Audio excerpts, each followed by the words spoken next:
हदीसों के अंदर में आया है कि जाहिल से मत उलझो। क्या है बोलो भाई? हाँ, बात मत करो, जाहिल से बात मत करो, जाहिल के तो बात सीरियसली से मत जाओ।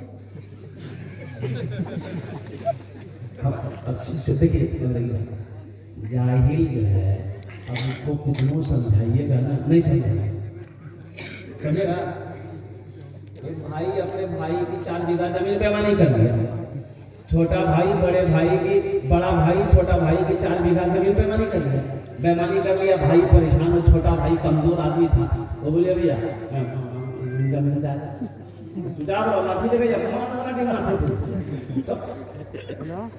गांव वालों से बोला, गांव वाला बोला ऐसा करो, पंचायती करो। मुखिया सरपंच को बोला शिकायत करो, तो मुखिया बुलाया, सरपंच को बुलाया, पंचायती रखी गई। अच्छा, पंच बैठ गए तो पंचों ने, मुखिया जी ने कहा बड़ा भाई से, ए बाबू सुनो, ये तुम्हारा छोटा भाई है, तुम 4 बीघा जमीन इसकी बेईमानी की हो, ए बाबू वापस कर दो। छोटा भाई कौन होता है? अरे बेटा दाखिल होता है, वापस कर दो।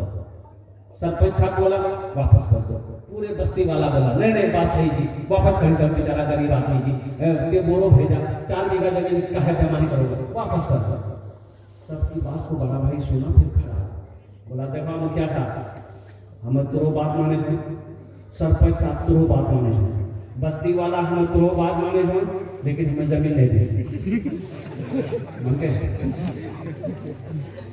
अरे बोलो ना भाई, माना।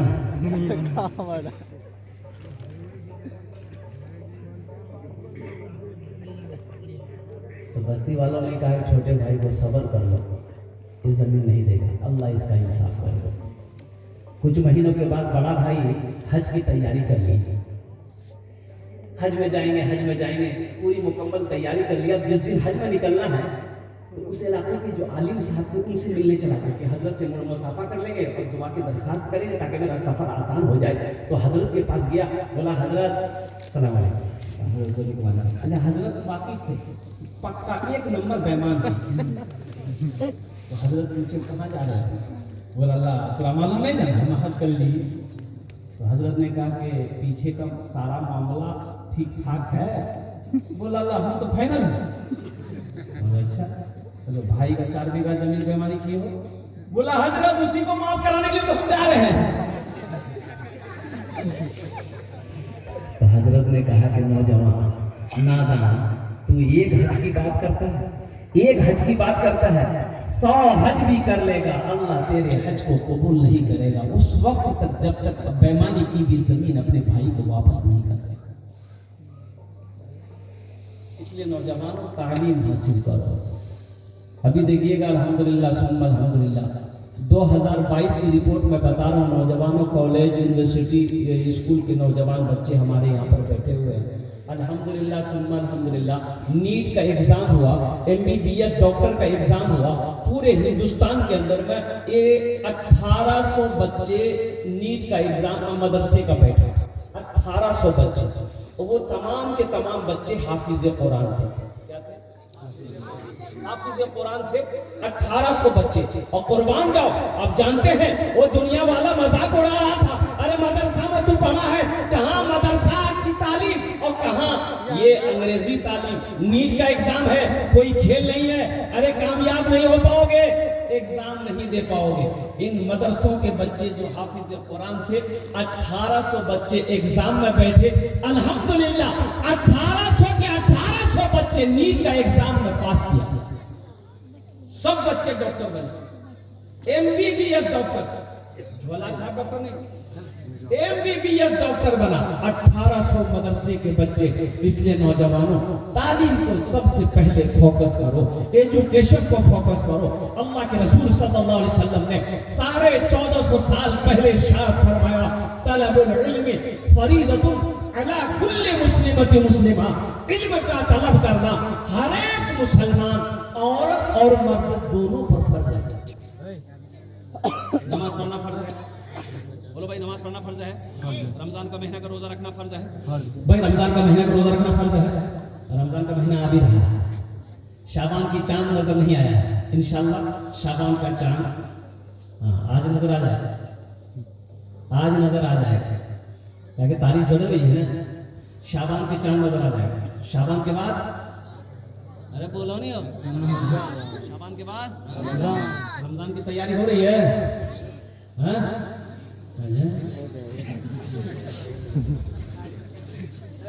अच्छा, रोजेदारों की कोई क्वालिटी है, रोजेदारों का भी क्वालिटी है। एक एक रोजेदार ऐसा है रोजा नहीं रखेगा, अफ्तारी भी नहीं छोड़ेगा। रोजा नहीं रखा, अफ्तारी में सबसे पहले वही बैठेगा।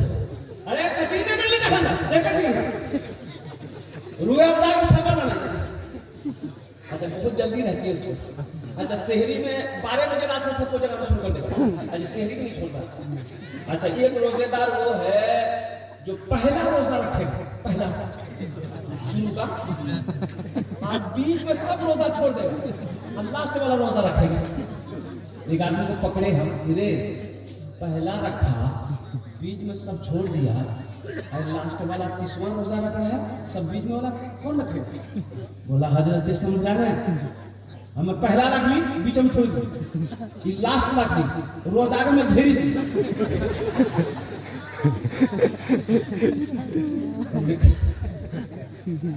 रोजा भागा जा रहा था, बोला नहीं आप भागे नहीं सकती, रोजा नहीं, शुरू में घेर दिए, लास्ट में घेर दिए। ऐसा रोजा रखने से काम चलेगा? अरे बोलो भाई, रोजा कितना है? बोलो भाई, 30 है या 29 है? 29 होगा रोजा या 30 होगा? तो 30 रोजा रखना होगा ना। हाँ, अच्छा, एक नौजवान वो भी है, ईद बाद भी, हाँ, रोजा का महीना शुरू हो गया। मैं कहती है बेटा बुधवार रोजा मत रखिए बेटा रे, ईद बाद पर भी आज गाल पिच की तू बेटा। बात सही की, रोजा रखने से गाल पिचकता है नौजवान? क्या तुम रोजा रखने से कमजोर हो जाओगे? अरे नहीं नहीं, रोजा रखने से कमजोर नहीं हो जाओगे। इंशाअल्लाह रोजा रखो, अल्लाह तेरे बदन के अंदर में ताकत को पैदा फरमा देगा। रोजा रखो, इंशाअल्लाह तुम बीमार हो, अल्लाह तुम्हें सेहत और तंदुरुस्ती अता फरमा देगा। रोजा रखो, रोजे की फजीलत वो है, कुर्बान जाओ, हर अमल का जज़ा अल्लाह फरिश्तों से दिलवाएगा। लेकिन रोजा एक ऐसा अमल है, मेरा अल्लाह कहता है मेरा बंदा, रोजा तुमने मेरे लिए रखा है, इसका इनाम हम अपने हाथों से तुम्हें देंगे। इसका इनाम कौन देगा? अल्लाह अपने हाथों से देगा, अल्लाह अपने हाथों से देगा। मेरा बंदा, ओ फला का बेटा, फला मेरा बंदा, रोजा तूने मेरे लिए रखा था, ए मेरा बंदा, ये ले, ये तेरा इनाम है, ये इनाम है, ये इनाम। एक आदमी रोजा रखता, रोजा नहीं रखता, लेकिन सेहरी खाता था, बस्ती में सबको खाता था। रोजा रोजा भाग ली, और उसको जब प्यास लगती थी ना, तो घर के बगल में नदी थी, वो नदी में जाके नहाने बहाने से कुछ जाता था, खोल के पानी पी, फिर निकल जाए। मैंने 3-4 बार नहाता था। लोग उसको बोले रे वो सब करे फिर जाए, बोले भैया हमारे रोजा लगी थी, रोजा बड़ा लगे जा रहा है, वो सब को नहीं पता ठंडा लग जाए। एक रोज गया नहाने के लिए, मुंह खोल के जो पानी पी रहा है ना, बोली बाबा इंशाल्लाह रोजा रखोगे? इंशाल्लाह। कितने लोग रखेंगे? इंशाल्लाह। कितने रोजे रखेंगे? 30 रोजे रखेंगे। रमजान की तैयारी पहले से करना, नौजवान रोजे की तैयारी, रमजान की तैयारी पहले से करना, और साथ ही साथ तरावीह की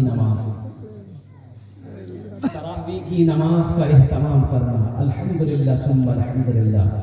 अगर हाफिज कुरान जिस मस्जिद में तरावी की नमाज ना होती हो, कोशिश करना अल्हम्दुलिल्लाह 10 नौजवान मिल करके कुछ पैसे इकट्ठे करके कोई कहीं से भी हाफिज कुरान लाना पड़े, अल्हम्दुलिल्लाह लाकर अल्लाह के कुरान को सुनना।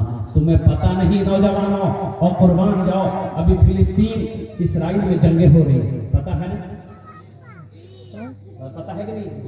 अब आपको बताता चलो, फिलिस्तीन का नौजवान अल्लाह अकबर कबीरा शहीद हो रहा, 100 लोग, हजारों लोग शहीद हो रहे फिलिस्तीनी। गम नहीं है, एक बहन के हौसले को देखा, ये वीडियो वायरल हुई। वो बहन मेरी अपने गोद में एक 4 साल की बच्चे को लेकर के है और कुर्बान जाओ आंखों से आंसू जारी है, गिरफ्तारी नहीं कर रही है, आंखों से आंसू जारी है। अब बगल में उसके शौहर की लाश है। तो किसी मीडिया वालों ने पूछा कि बहन इस वक्त कैसा महसूस कर रही हो? तेरे गोद में तेरे बेटे की लाश है, बगल में तेरे शौहर की लाश है।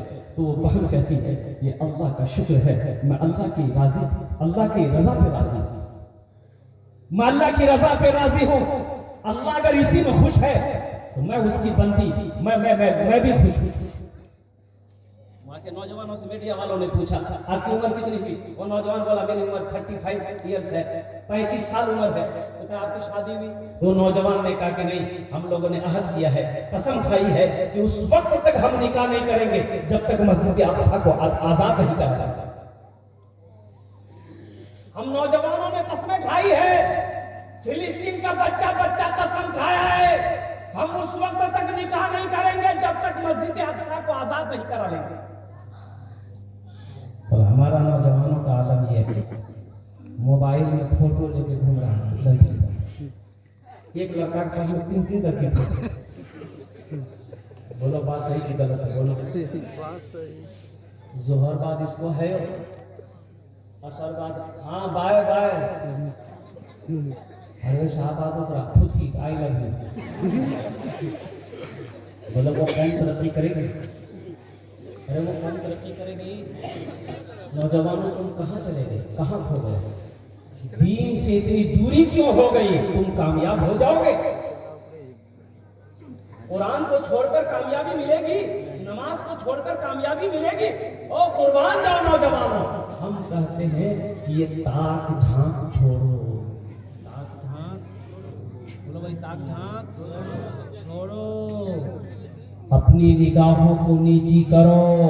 अल्लाह का हुक्म है ए मोमिनो, जब तुम रास्ते में चलो तो अपनी निगाहों को नीची रखो, अपनी निगाहों को, अरे बोलो भाई अपनी निगाहों को नीचे रखो, अपनी निगाहों को नीचे रखो। कौन कह रहा है? अरे बोलो अल्लाह कह रहा। कौन कह रहा? अल्लाह। क्या कह रहा? साझा करो। दूसरे की बहू बेटियों को देखो, दूसरे की माँ बहन को देखो, अल्लाह कहेगा अपनी निगाहों को नीचे रखो।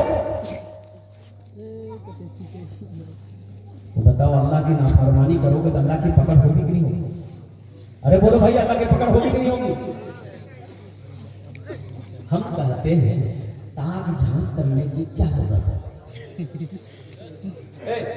इधर सुनो, ताक झांक करने की क्या जरूरत है? मान लो कोई लड़की पसंद है, फुनफुन पसंद है,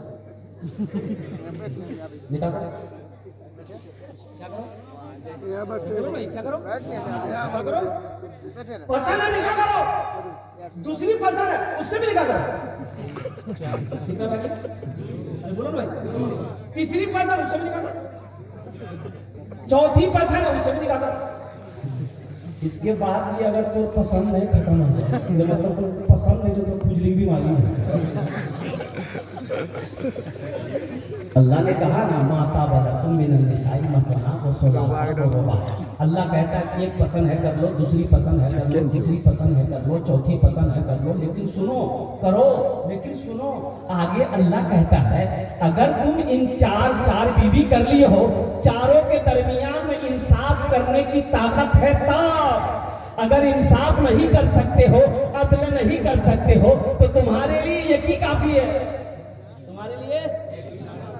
और एक के बारे में बताया कि एक बीवी को अगर हलाल कमाई से कमा के नहीं खिला सकते हो, बदन में ताकत नहीं है, कपड़ा नहीं पहना सकते हो, रोटी नहीं खिला सकते हो, श्रृंगार का सामान का इंतजाम नहीं कर सकते हो, तो फिर तुम ब्याह मत करो। फिर क्या करो? करना होगा ना, तो करो क्या? एक तस्वीर ले लो, पहाड़ पे चढ़ जाओ, अल्लाह अल्लाह करके मर जाओ। ताक झांक छोड़ो।